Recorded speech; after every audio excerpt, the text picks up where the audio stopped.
ഞാനേ പോയാലോന്ന് വിചാരിക്കാം. ഇപ്പൊ വന്നിട്ടല്ലേ ഉള്ളൂ. ഒരു ചേത്ര ചേപ്രേ അടക്ക. ഹലോ,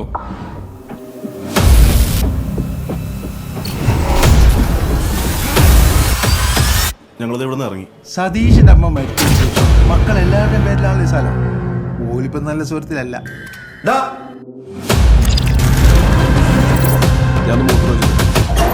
ഇങ്ങനെയുള്ള പ്രശ്നങ്ങൾ ഉണ്ടാകാറുണ്ട്, പലർക്കും ഉണ്ടാകാറുണ്ട്. അതൊന്നും കാര്യമാക്കാനില്ല.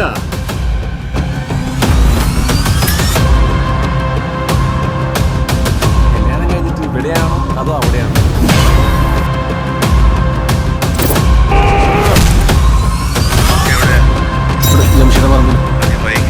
ആദ്യത്തെ റിഫ്ലെക്സ് ആയിരുന്നു, എനിക്ക് മനസ്സിലാവും. അങ്ങനെ ഒരു സമയത്ത് ഞാനും ചിലപ്പോൾ അങ്ങനെ ചെയ്തു. പക്ഷെ രണ്ടാമത്